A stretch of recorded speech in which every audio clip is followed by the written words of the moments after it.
Olá, tudo bem? No nosso programa de hoje, vamos falar um pouquinho para vocês sobre a reprodução.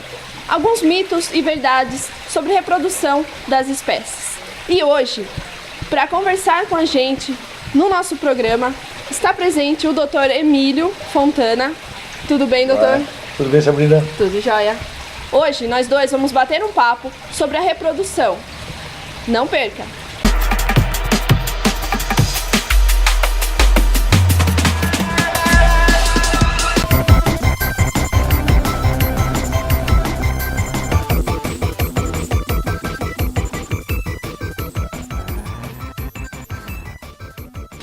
Bem, como eu disse na abertura do programa, hoje o Dr. Emílio e eu vamos falar para vocês sobre reprodução animal. Agora eu passo a vez para o Dr. Emílio e ele vai falar um pouquinho sobre a reprodução de equinos e bovinos. Vamos lá, doutor. Oi, Sabrina, é sempre um prazer estar aqui com você. Obrigado de novo pelo convite. Agradeço ao Márcio que está nos filmando aqui de uma forma tão brilhante. Ele não deu risada. Márcio, tudo bem? Bom, de qualquer forma, o que eu queria era dizer o seguinte.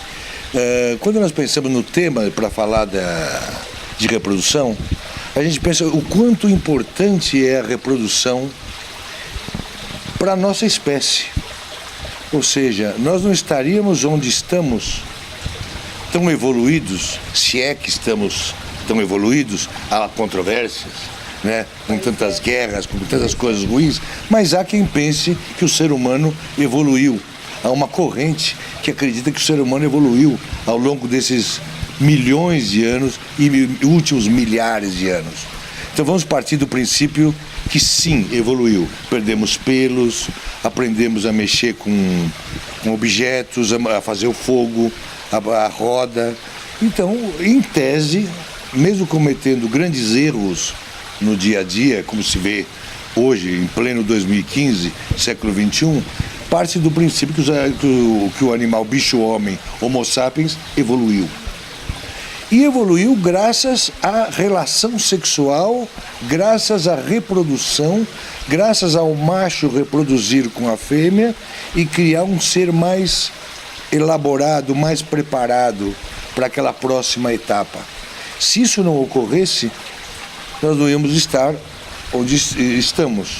Se Adão e Eva não começassem a ter uma relação, claro que eu estou brincando com o texto, diz quem acredite, quem não acredite nisso, claro que isso é uma metáfora, que se Adão e Eva não começassem a ter um comportamento reprodutivo importante, nós não chegaríamos aonde chegamos, né? Então, daí a gente começou a pensar a importância da reprodução dos mamíferos.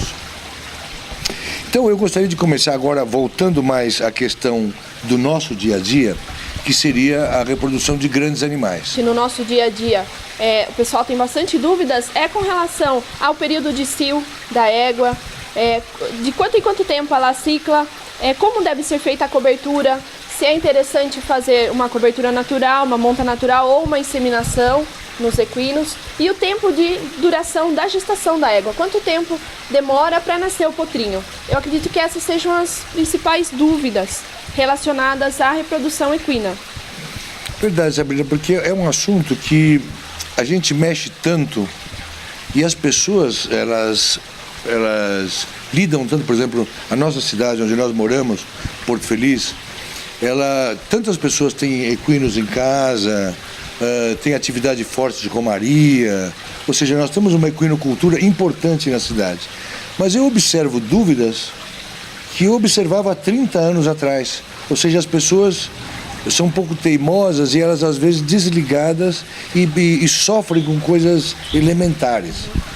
Então, ontem mesmo, por exemplo, eu recebi um telefonema de um amigo me perguntando o seguinte: doutor Emílio, eu estou com uma égua para cobrir e eu achei um garanhão e a pessoa se propôs a cobrir 2 vezes, porque ela falou que 2 vezes seria o suficiente. O que eu respondi? Claro que não. Então eu pergunto para você que está nos assistindo, se tivesse uma égua para cobrir, você cobriria como? Ela entrou no cio hoje. Como é que você faria? Você cobriria 2 vezes? Não. Qual é o protocolo, como a gente diz tecnicamente? Você tem que cobrir em dias alternados, não é que tem que cobrir, mas você pode cobrir em dias alternados. E por que em dias alternados? Porque o sêmen, o espermatozoide, vive 48 horas. Então não há necessidade de ele, uma vez dentro da fêmea, você fazer coberturas diárias. E até o fim do cio, de forma que ela ovule, porque ela vai ovular no fim do cio. Ou seja, a égua, por exemplo, eu tenho uma égua que está no cio hoje. Tá bom, eu vou começar a cobrir. Aí eu cubro ela 10 vezes.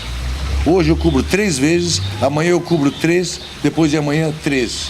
É um exagero e não vai adiantar nada, porque ela vai ovular daqui uma semana. Quando o espermatozoide chegar e encontrar o ovinho, que seria o óvulo, né? O óvulo já, eles não vão ter como se encontrar, porque o óvulo vai chegar depois. Eles marcaram um horário, só que ele vai chegar antes e ela vai chegar depois. Então não esqueçam mais, coberturas de égua que vão valer são as últimas do fim do cio. Terminou o cio hoje, valeu em tese a que se cobriu ontem. Puxa, hoje a égua não está mais no cio. Ah, é? Então aquela cobertura que eu fiz ontem, valeu. É esse o raciocínio sempre. Vale mais uma cobertura no último dia do que uma cobertura no primeiro dia. Tentem memorizar isso.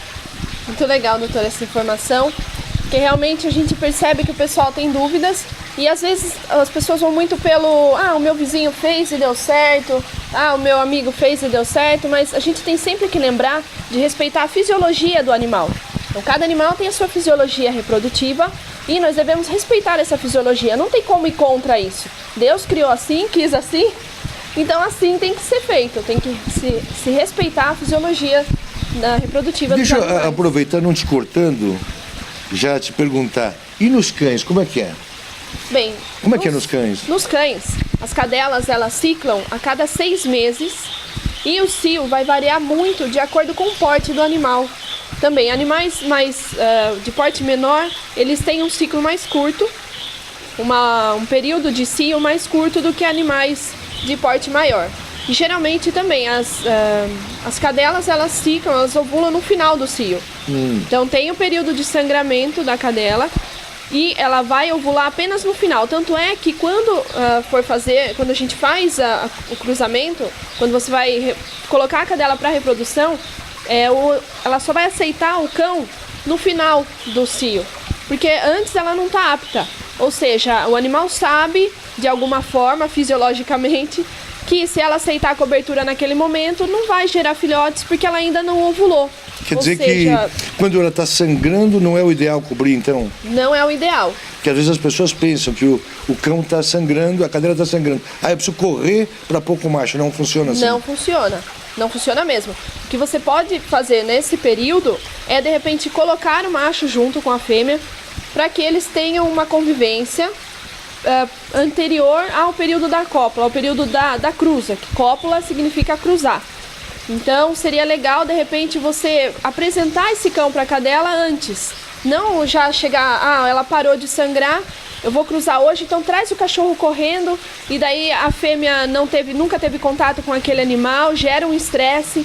Então é legal que você apresente o macho para a fêmea num período anterior, até mesmo antes de entrar no cio seria o ideal, fazer algumas apresentações periódicas, para que os dois realmente se conheçam, para que eles tenham um contato, para que no dia do cruzamento, no dia que você for colocar o animal para cobrir, não gere algum estresse, que pode até mesmo culminar com mordidas, com brigas, e daí vai tudo por água abaixo. Tanto o período reprodutivo da cadela você perdeu aí e acaba não sendo efetivo.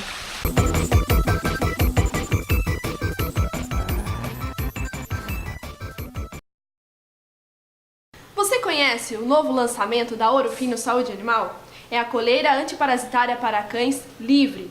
Ela promove para o seu cãozinho de 6 a 9 meses de proteção contra pulgas, carrapatos e contra o mosquito transmissor da leishmaniose. Está disponível em 2 tamanhos, para cães de pequeno porte e médio porte, a coleira possui 48 centímetros de comprimento, e para cães de grande porte, a coleira possui 63 centímetros. Você gostou desses produtos? Então saiba mais no site da Ouro Fino, www.ourofinosaudeanimal.com.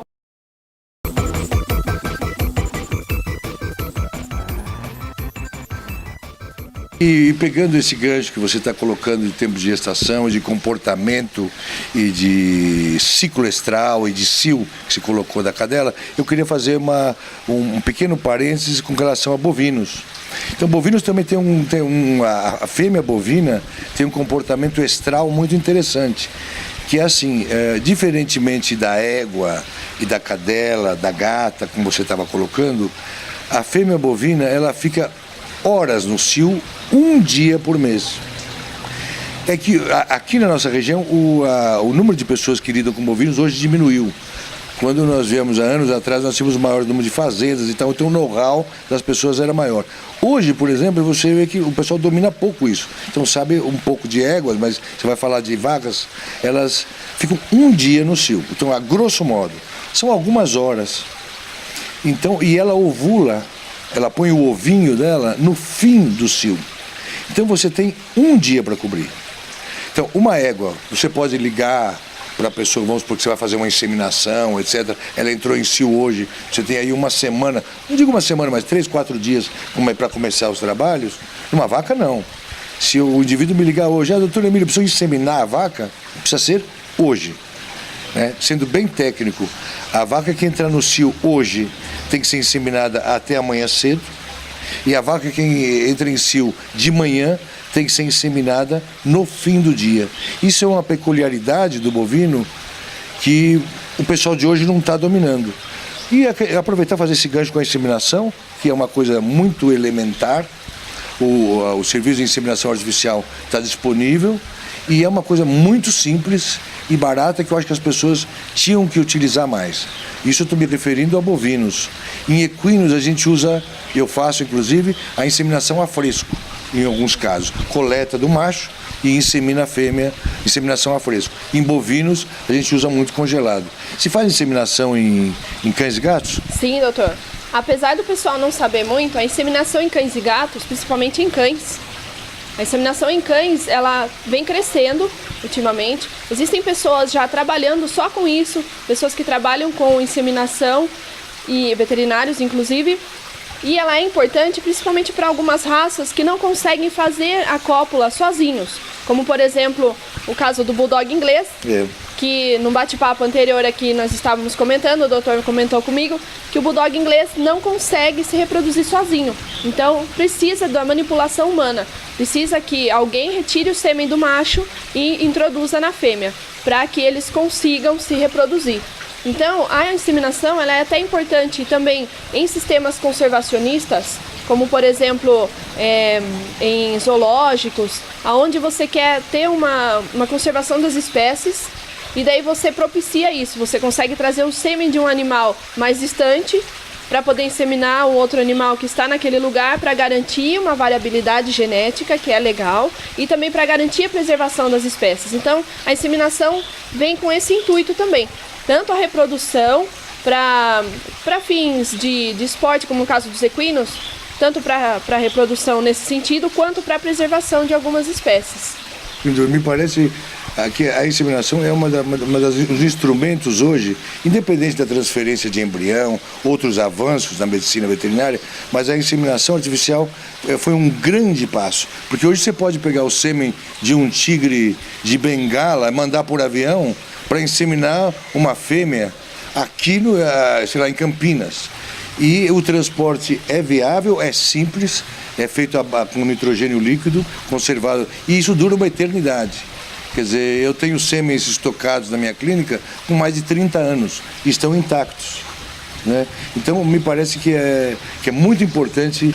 O advento da inseminação trouxe um progresso muito grande para a reprodução animal. E, doutora, me fala um pouquinho dos gatos. Como é que é a reprodução no gato? Parece que a fêmea ovula mediante a introdução do pênis. Como é que funciona isso? Isso, doutor. Isso é legal a gente falar, porque nos gatos, assim como todos os outros felinos, eles têm a reprodução um pouco mais peculiar. Então, tanto é que é mais difícil de você fazer inseminação nesses animais, porque eles têm uma fisiologia mais específicas, são mais delicados, vamos dizer assim. Então a gata, ela vai ovular, vai ter um cio a cada 21 a 30 dias e ela só vai ovular mediante a cópula, mediante a cobertura do macho. Então só quando o macho cruzar com a gata é que ela vai ovular, que ela vai liberar os óvulos.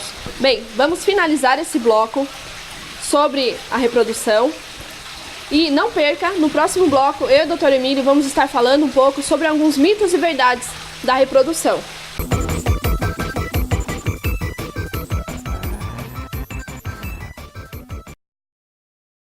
E o vermífugo do seu cão está em dia? Não?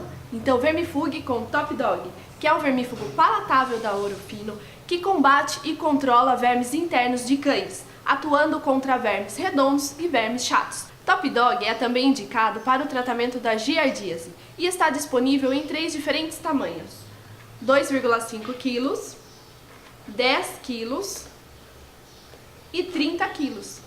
Você gostou desses produtos? Então saiba mais no site da Ouro Fino, www.ourofinosaudeanimal.com.